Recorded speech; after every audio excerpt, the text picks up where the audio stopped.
To do a name change, correct. Well, read the state's constitution because the constitution would tell you where name changes are supposed to be done. And it's usually in the legislature section of the Constitution. Okay.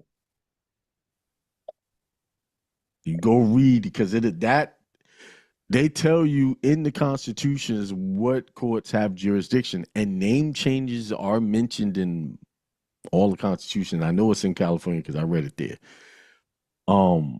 Telling you what they can do when it comes to name changes. And most of them say this generally, they'll say they cannot make any codes or statutes to deal with name changes, meaning that a person has a right to change their name. It's not a privilege. So they can't put any undue burden on you to get your name changed. And most of these states have codes that they set up. Oh, you need fingerprints. You need to do this. Those are all codes and statutes. That's not what the Constitution says. Okay. All right. So, and it'll tell you the court that has the jurisdiction over name changes.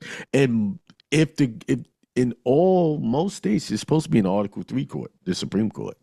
That's what I thought. And they make you go to like traffic court with the magistrate. I mean, let me correct you. You keep saying they make you. They don't make you do nothing, brother. They telling you where to go and you're going. Right. And you're not challenging that. That's the thing. You got to put the dudes. I mean, I used to go to court and they would tell me I can't file now. I can't file it because I wasn't a lawyer. I was like, what? And then I pull out Rule 5. Or they'll say you can't file it because it's not in this specific way. No, Rule 5 says when it comes to filing with the clerk that they are still supposed to take it even if it's not in the matter prescribed by their statutes. So they got to file your stuff. They got to do certain things. Yeah, you get people, they just want to, because you just a regular person to them. You can't do this. You can't do that. They want you out of their face so they can move on to the next person. That's what they typically do. This is true. Yeah. Thank you. All right. Okay. All right. All right. Why is it necessary to make these changes? Duty county, they say he who does not rebut consent. So by you not challenging them when they tell you, oh, you got to go over here to do this, you just consented to doing what they say. And because you're going to where they're telling you to go, which may not be the right place, that court can do whatever they want with you. They don't have to follow the Constitution because you're in an inferior court. That is not important. Like in New York, they do it all the time with traffic tickets. You got to go to these little administrators. It's not the true court. You're supposed to have the opportunity to have a trial by jury. You can't. How do I get that in those lower courts? You can't. Those are not constitutional courts.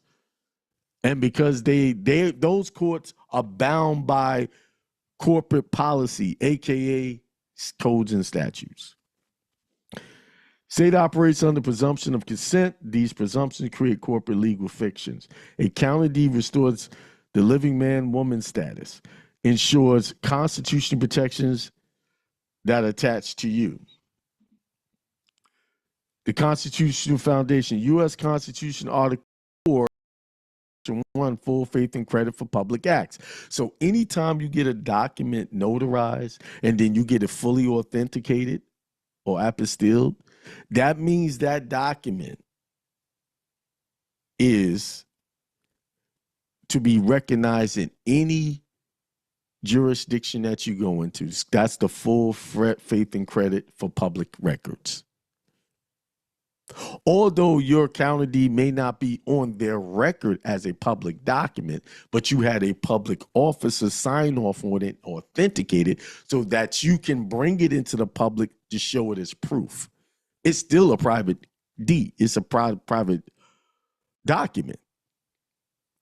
But you use their public officer to say this private document is a fact and you must recognize it. Anybody got questions on that? Because we're not going to be filing these county deeds that I'm talking about. Y'all going to create. You're not going to be filing it with them because the minute you put it into their registry, it becomes a domestic document. It's no longer private. Anybody got questions on that? No? Say it again. I just want to hear it one more time. Say what again? You're saying you don't submit this into evidence. You basically show this in the That's not what I said. What I said is you will not be registering it into their public records. Yes, you can submit them as evidence. If you have a case and you need it as proof, you submit that. That's evidence. But you will not put it into their registries, like Register of Deeds, for instance. Your created documents should never be registered into their records, because once it gets into their records, you have just created jurisdictional problems for yourself. Anybody got confused on that? So when we go and get a declaration made and you're going to have it certified by a notary, that's okay, correct? That's not a part of their. Okay, I do not like repeating myself, brother. You're going to have to listen very carefully. Somebody else explain to him what I just said. What he's saying is you can get the documents or notarized. You will get the notary authenticated all the way up, but you will keep the document. It will stay private. You will not go to someone like the Register of Deeds or to the county clerk or something like that and then say, here, put this into the public record. You will just hold it. And then when you get trouble, you will bring it out and it will be entered into evidence into any trouble that you have, because it is authenticated by a public officer. Hey, that was perfect. You explained that perfectly, bro. Maze, this is what I want you to do. You got another phone? Yeah. A phone you're not using? Yeah. Take that phone out and pull the recorder out and start recording this. Okay? Okay. So that you can go back.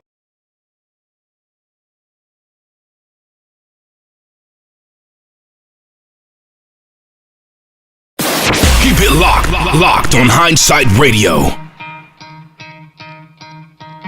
So I'm going over this a lot. Most of y'all have seen me go over this, right? Have you? Never? Never? Oh, you a newbie. Huh?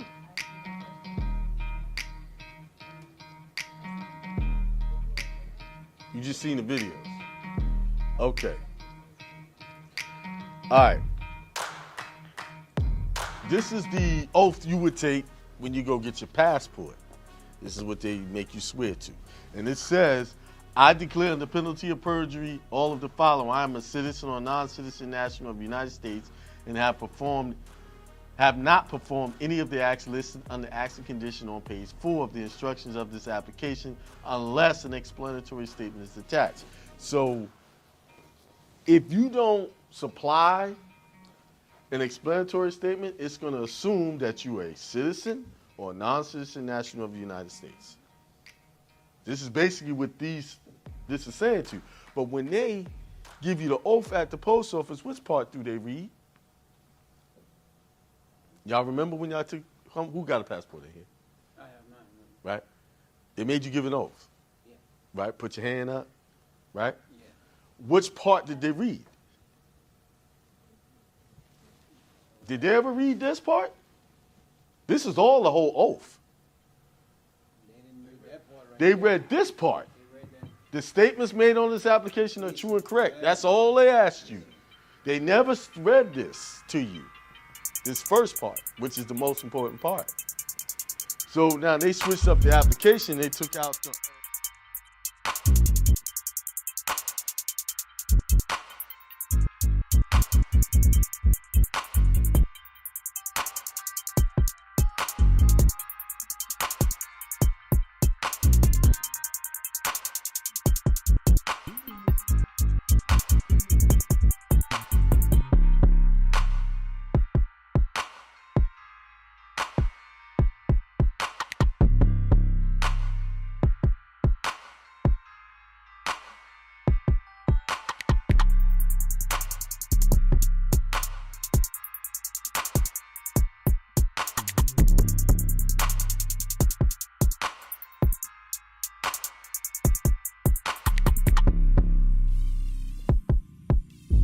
right, give me a second.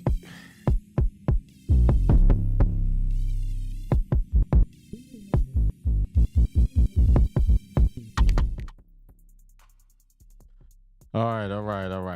I'm here. I had to get on at 8 or a little bit late because my daughter's taking this art class and for the summer, and it starts at 6, ends at 7:45. So for the next 6 weeks, I'll be starting my show late because I did not I didn't realize that it was going to interfere with my 7 o'clock True Tuesday show. But nevertheless, it's 8 o'clock. I'm here. Let's see what's going on.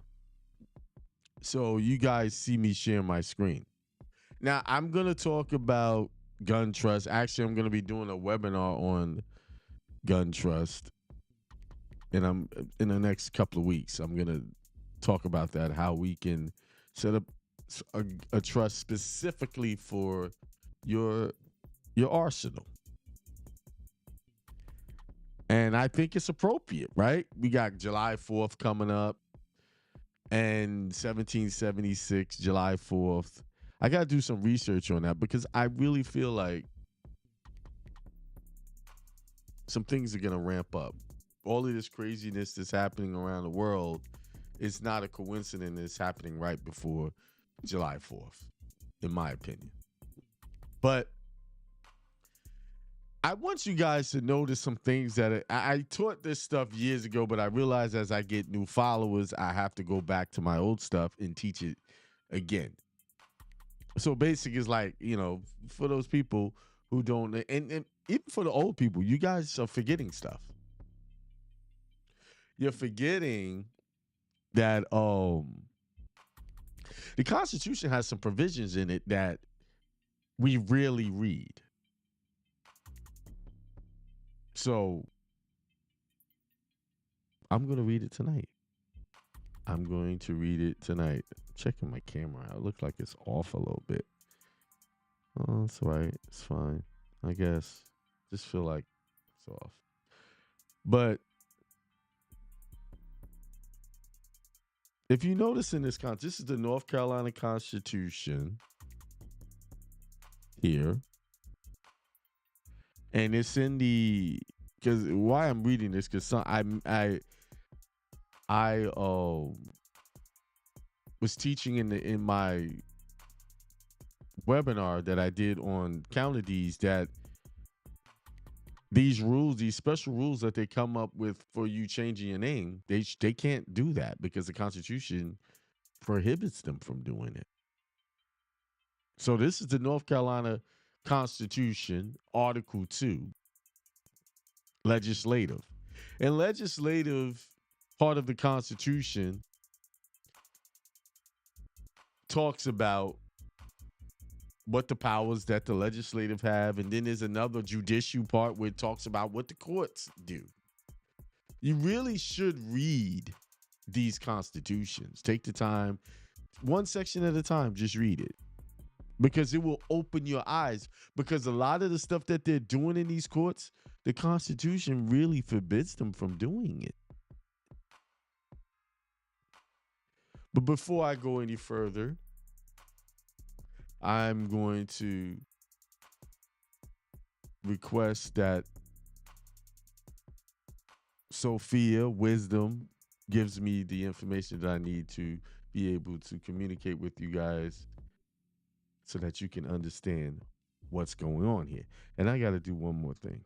I have to do one more thing. And that is put Telegram on. Telegram's not on. Where is it? My computer is acting weird right now. Has anybody else's computer acted weird? I'm trying to put let me just close out, share my screen for a second. And I can minimize this.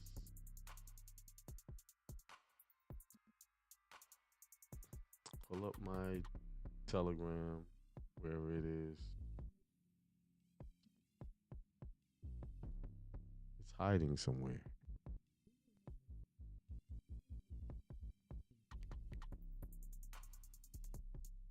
All right.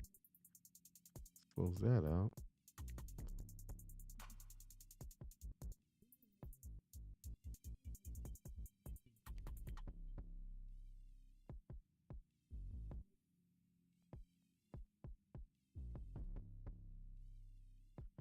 My Windows is acting real strange right now.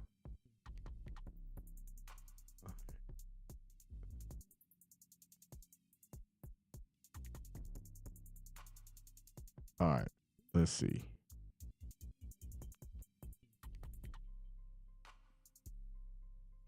All right, here we go. You finally came up for me. All right, there's site.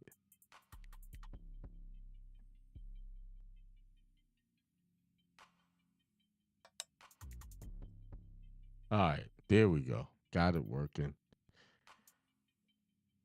Hey, let's pull my window back up and share the screen again. All right, so in this North Carolina Constitution, and this is in all constitutions, so I'm just gonna go with something really quick. This is in all constitutions.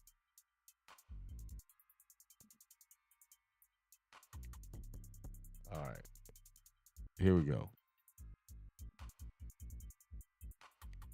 Move some stuff around here.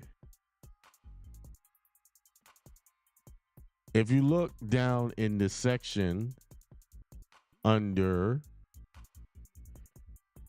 limitations on local, private, and special legislation. So section 24 of Article 2, the legislative part. Let me make sure you guys hear me good. Where's my chat at? Everybody hear me pretty good?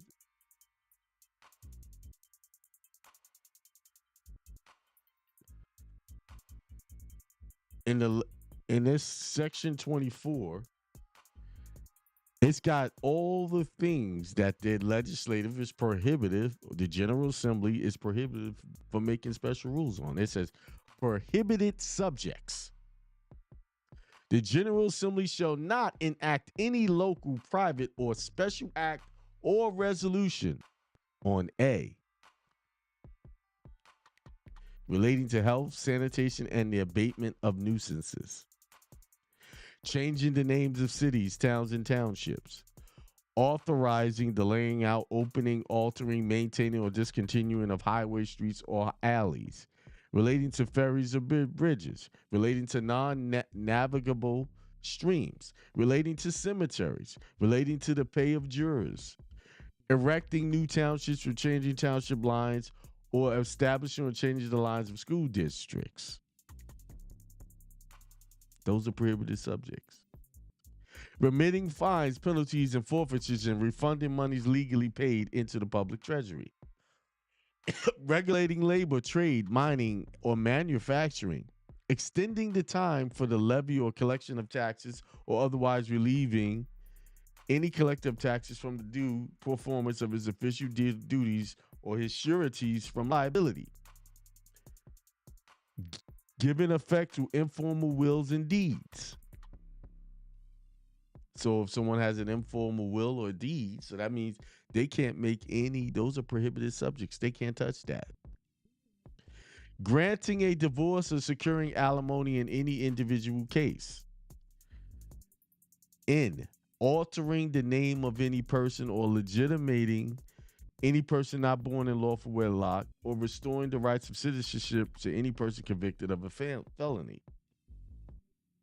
So in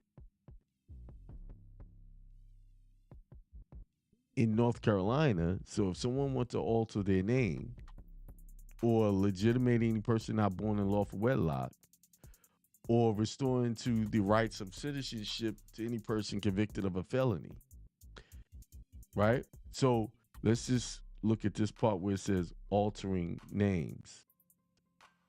So that means that they are not supposed to be making special rules when someone wants to change their name. That's what it says.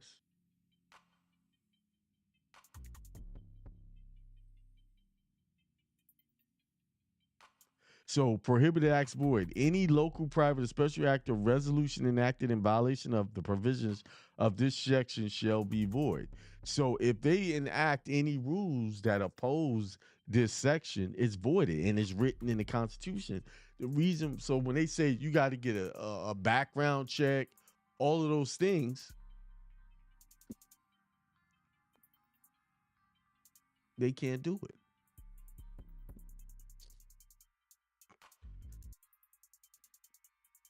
Excuse me.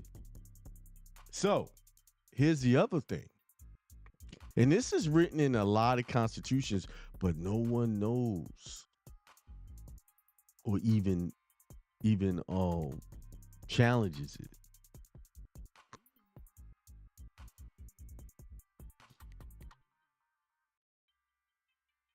Let me go down. It has something to do with property. Let me see.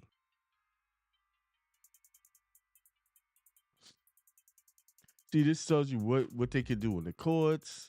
So this is the judicial section. Then you got the finance section. The Constitution is so much bigger than the Bill of Rights. Then you got suffrage and eligibility to office section. Then you got local government, where it talks about the sheriff. Right? Corporations. No corporation shall be created nor shall be chartered, be extended, altered, or amended by a special act, except corporations for charitable, education, penal, or reformatory purpose that are to be and remain under the patronage and control of the state. That's talking about corporation. The term corporation, as used in this section, shall be construed to include all associations and joint stock companies having any of the powers, privileges of corporations not possessed by individuals or partnership. All corporations shall have the right to sue and shall be subject to be sued in all courts in the like cases as natural persons. Then it has education. Then it have homestead exemptions. And under the homestead exemption, it says this in section 4, property of married women secured to them. But they say they have a narrative that we're living in a patriarchal society. And that's a narrative that's been promoted by people who want to distract from the fact that women do have some very powerful rights in this country. That's in the Constitution. They don't have this rule that I'm about to read about men. And it says here, property of married women secured to them. The real and personal property of any female in this state acquired before marriage. And let me, before I read that, now y'all do realize they were trying to get people were buying into this nonsense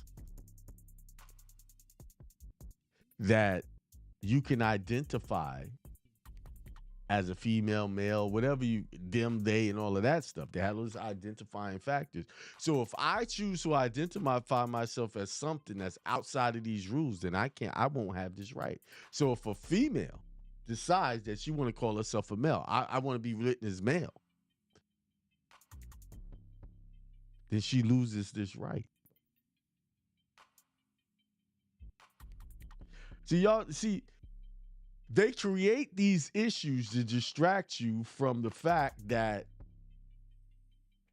you have rights that's incorporated in the Constitution. So if I go and buy into all of these issues that they're coming up with, then I lose something. Like, that's why I stopped at that first part.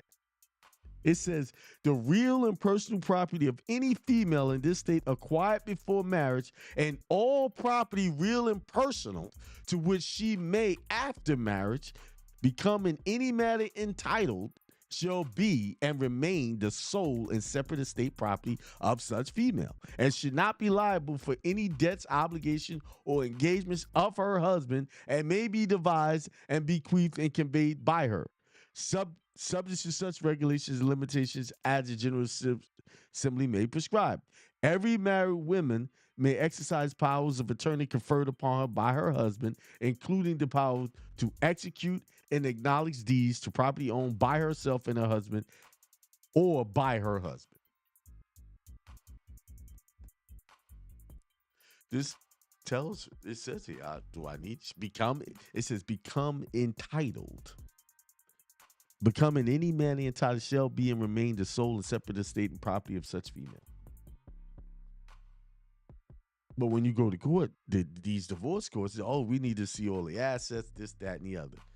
This says that a married woman gets to keep the property she had before and after marriage. Anything she acquires solely for herself is hers to keep. And this provision is in every constitution I have read. This provision is there.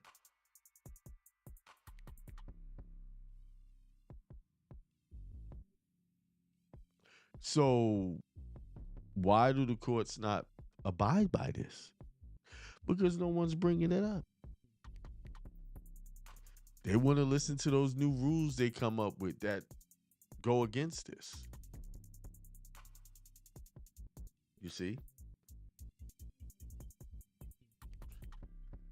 That's why you have to read the Constitution. I've read this stuff before. This is nothing new for me. And they have it homestead. Personal property exemptions. The personal property of any resident of this state to a value fixed by the General Assembly, but not less than 500 to be selected by the resident, is exempted from sale under execution or other final process of any court issue for the collection of any debt. Did y'all? I'm gonna sit back and let y'all marinate on that first one.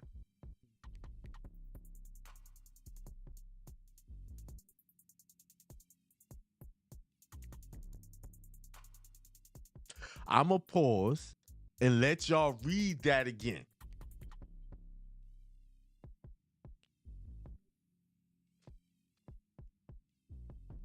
I'm just thinking. I'm going to let y'all think about what I just read.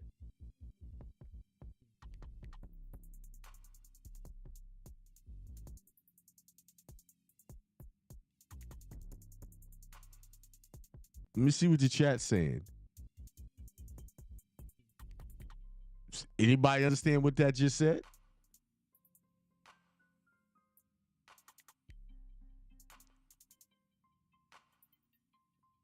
Anybody?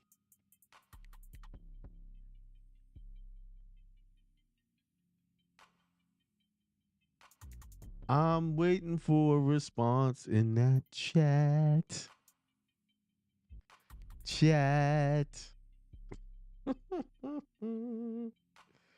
I'm taking a break on that one.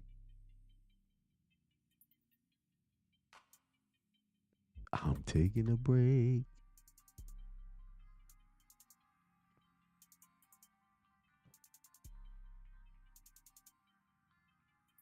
Somebody said Innovative Solutions really says you can't get foreclosed on. Exactly. The reason why you're getting foreclosed on is because you have not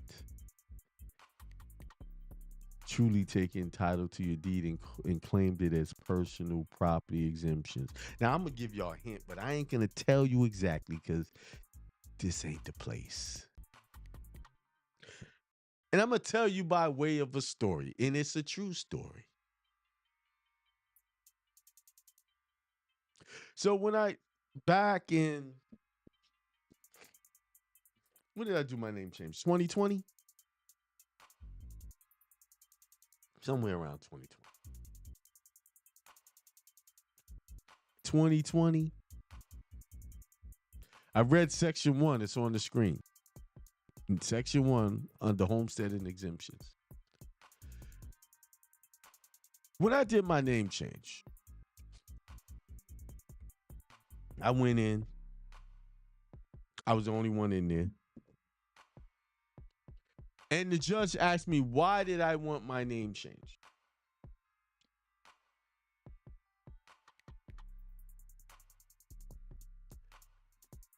And I started to tell him that, it's my religious beliefs. And then I was trying to become the new man. Based on the Bible, put off the old man and become the new man. I use that scripture. And he stopped. He said, oh, yeah, okay, for personal reasons.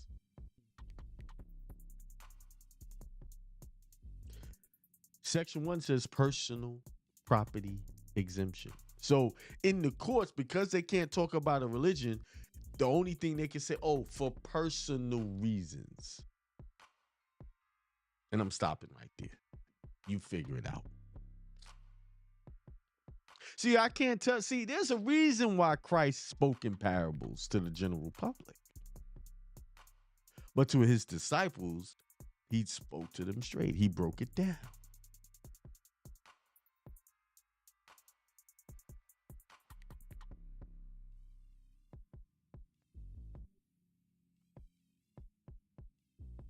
I have an inner circle that I do share some these things with people. And I break it down. But if you're not in my inner circle, you will never hear none of half the stuff. You might won't hear a fraction of what that's rolling around in my head. Because I can't. Because this is a matrix, right? And there's God set up for every function, right? There's a God over taxes. There's a God over the presidency. And there's a God over Congress. There's a God in every facet of the life that we live in. And depending on what you want you to do, you could choose to honor those gods, or you can honor the one true God. I choose to honor the one true God. Right? And I have to tell you, when it comes to taxes, some of y'all have to pay tax. Because you are set up to be up under that God. And this is why you receive punishment when you don't pay him his taxes. That God is taxes. Because something you're doing is putting you in his jurisdiction, well, under his domain. Just like what I just read here. The personal property of any resident of this state to a value fixed by the General Assembly that not less than $500, so it can't be less than $500, to be selected by the resident, to be selected, is exempted from sale, under execution, or other final process of any court issued by it for the collection of any debt. So that means something we ain't doing. But let's keep reading. Exemption from sale exceptions. Every homestead and the dwellings and buildings used therewith to a value fixed by the General Assembly, but not less than $1,000, to be selected by the owner thereof, or in lieu thereof, at the option of the owner, and any lot in the city or town with the dwellings and buildings used thereon, and to the same value, owned and occupied by a resident of the state, shall be exempt from sale, under execution, or other final process obtained on any debt. But no property shall be exempt from sale for taxes or payment of obligation contracted for its purchase. For payment of obligation contracted for its purchase. Exemption for benefit of children. The homestead after the death of the owner thereof shall be exempt from the payment of any debt during the minority of the owner's children or any of them. Exemption for benefit of the surviving spouse. If the owner of a homestead dies, leaving a surviving spouse but no minor children, the homestead shall be exempt from the debts of the owner. and the rents and profits thereof shall inure to the benefit of his surviving spouse until he or she remarries, unless his surviving spouse is the owner of a separate homestead. Conveyance of homestead. Nothing contained in this article shall operate to prevent the owner of a homestead from disposing of it by deed, but no deed made by married owner of a homestead shall be valid without the signature and acknowledgement of his or her spouse.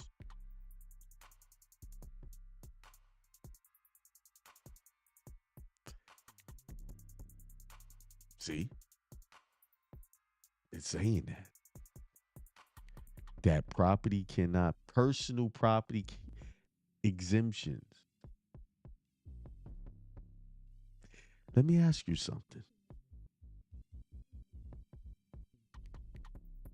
When they take and garnish your wages out of your bank account, isn't that personal property?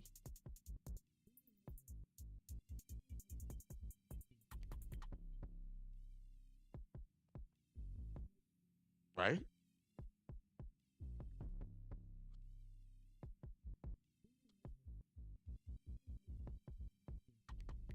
Here's my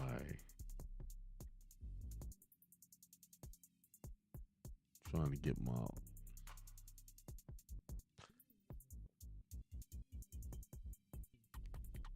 let's see.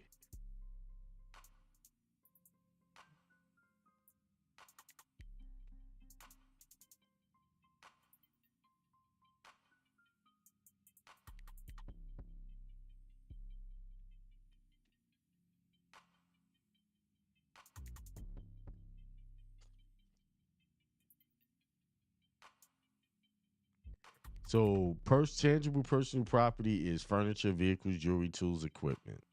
Intangible personal property is stocks, bonds, bank accounts, intellectual property, promissory notes. So we all know the money you have in your pocket is promissory notes. So this Constitution really says that they can't be garnishing your wages or taking it's exempt.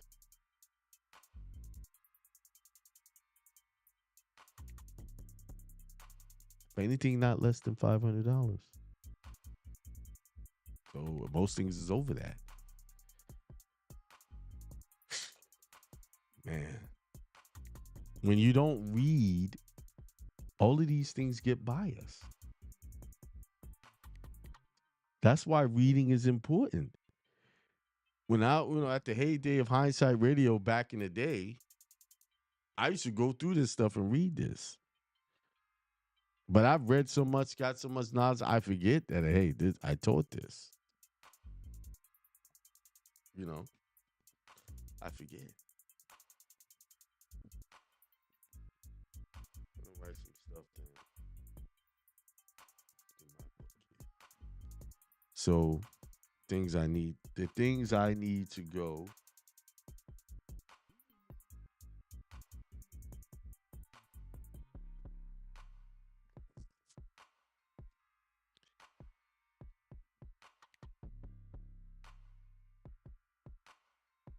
And y'all know that Constitution is the law.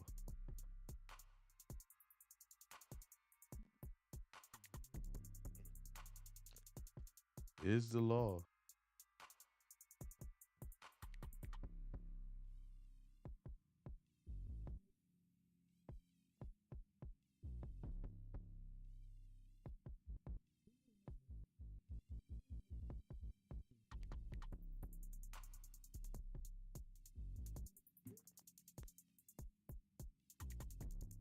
All right, so let's move on to the gun trust. I'm not going to go into that deeply right now because I gave y'all a lot to think about.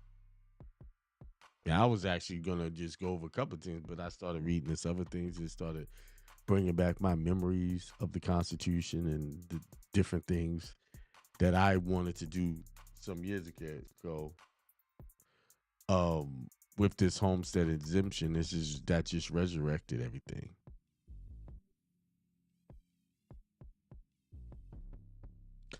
Somebody said in the chat, they said it also means child support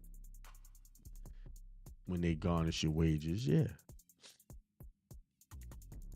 Very good point. Very good point. Very good point. Very good point.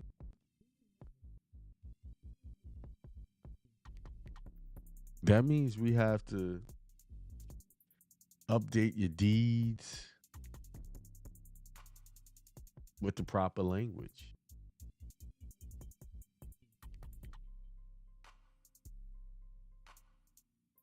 All right, gun trust.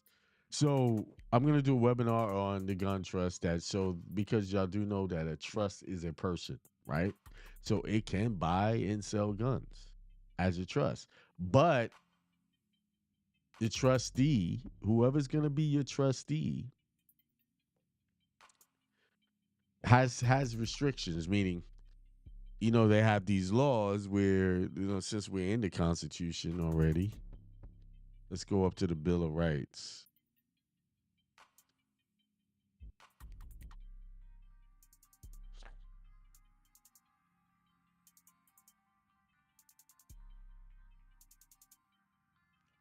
Let's see. Sovereignty of the people, allegiance, separation of powers, suspending laws, free election,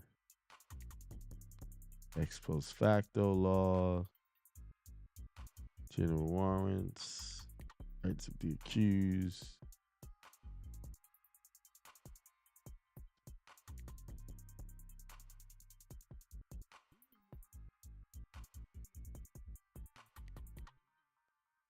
To victims. Hold on, I'm gonna show y'all this too.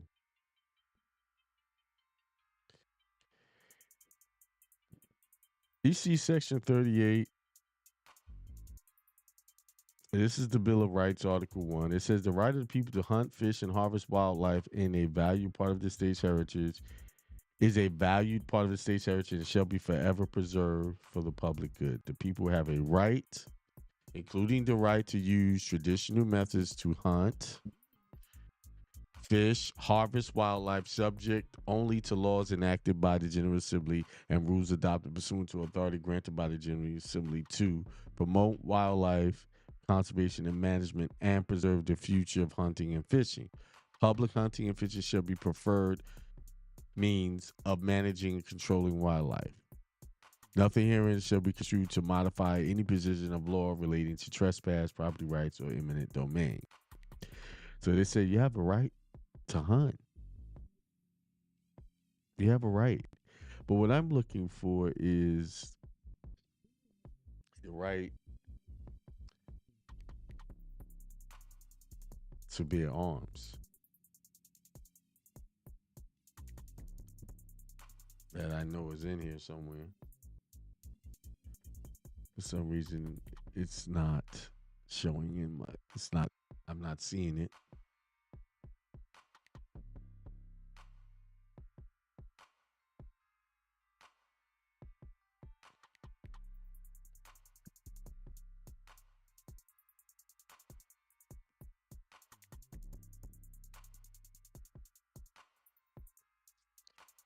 You know what I need to do?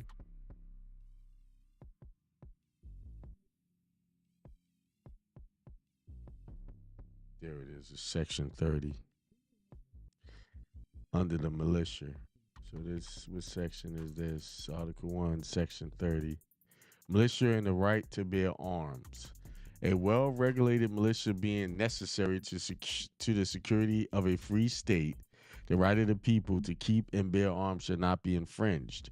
And as standing armies in time of peace and dangerous to liberty, they shall not be maintained, and the military shall be kept under the strict subordination to and governed by the civil power.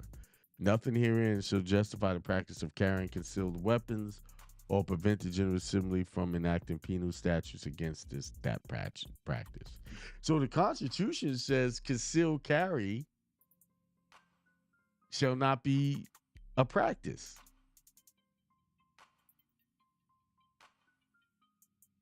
So them creating rules to get a concealed carry permit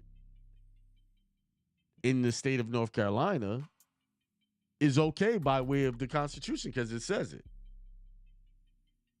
It's constitutional. Because it says nothing herein shall justify the practice of carrying concealed weapons. Because North Carolina is an open carry state, meaning I can put my gun on my hip and walk around here with no problems. I shouldn't have any problems. But because people are so programmed, they don't want to see it, and they cause problem for people doing something lawfully.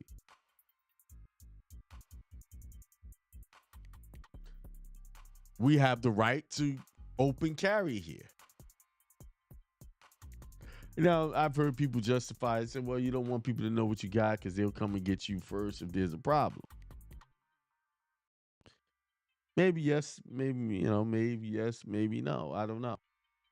But according to this Constitution, them creating rules for concealed weapons permits, like paying for the license, paying for the classes, is justified through the Constitution. So, back to the gun trust. So I'm going to do a webinar just breaking that down. And this should help people who have issues getting firearms because they don't, because they lost their privilege or they lost the right to carry because they have a violent crime or something like that on their record. And in a lot, like a person really should not be prevented from having firearms if it's not a violent crime. If you're not a domestic violence person. See, I believe there's some people shouldn't have them because they've committed crimes against people. They've harmed people.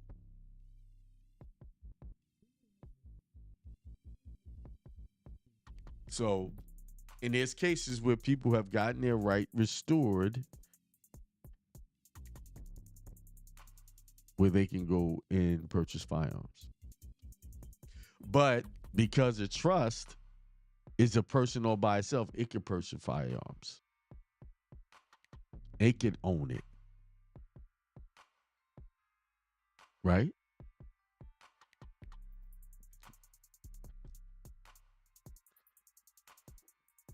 But we'll talk about that in detail in that webinar.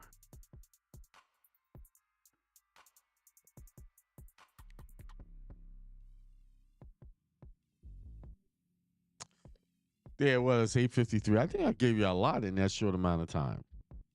A whole lot. Especially on that homestead exemption. I believe.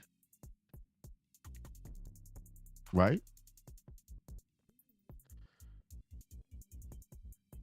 So I'm going to leave y'all with that. Something to think about. Go read that Constitution. Go read it.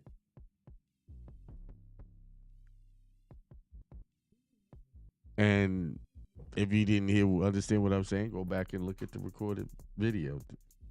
It should tell you.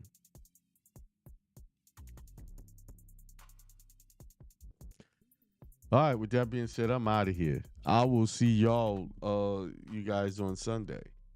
Oh, yeah, I apologize. I didn't do a show Sunday. I had a lot going on. My daughter graduated high school on Saturday. And if anybody's been around for a considerable amount of time with me when I was doing the Hindsight Radio on Blog Talk, you used to hear me stop my show because she called in every night, when she wasn't living with me. And I would stop my show to talk to her. Now she's grown now. And right now we're doing planning grown people stuff. So time goes. I think I don't even want to call it time. Our infinite moments of now is ever changing and evolving into something different. consistently. The one thing that's consistent in this world, that nothing stays the same. Even that problem you think you have, it's not going to stay the same. But you have to know that. Now, if you keep believing something is a problem, it's going to stay a problem. If you can keep believing that you can't win, you're not going to win. Change your thoughts. Your situation will change. See, to the average person who doesn't understand spirituality would think that's nonsense, because they're looking at what's happening now, and it's not my fault. It's that whatever it is fault.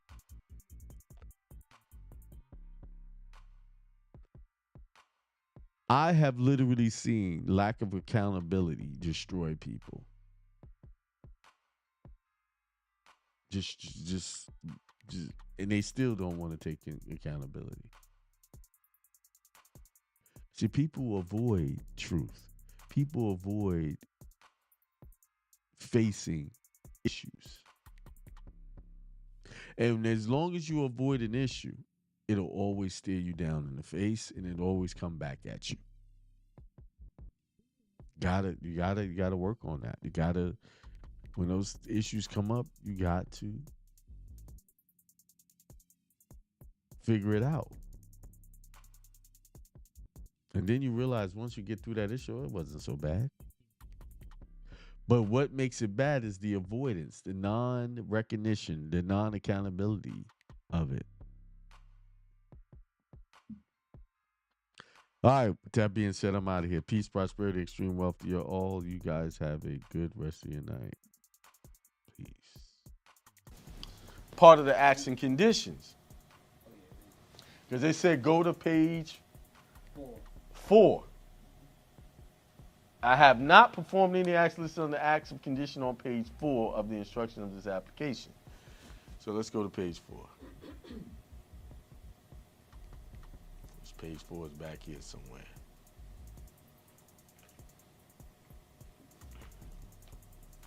Here's acts and conditions. This is the new one. And it says, if any of the below mentioned acts and conditions have been performed by or applied to the applicant, a supplementary explanatory statement under oath of affirmation by the applicant should be attached and made a part of this application. I changed the way I did. Y'all, whoever's been with me before and did it the other way, why did I change it and change it into an oath, like an affidavit form, a real affidavit form? They took out used to be able to cross out the line? No, that's not why I did it. It's because this says it need to be made under oath of affirmation by the applicant. Should be attached. So I put it in the affidavit form, because now you're truly keeping to what the instructions of this application. Although the first word worked very well, this word works even better, because now it says made under oath and affirmation. So now I created an affidavit in affidavit form, and then I just copy and paste it and put this in there, part of it. Why would you put this part in there? Why wouldn't you put it? Why would you put that there?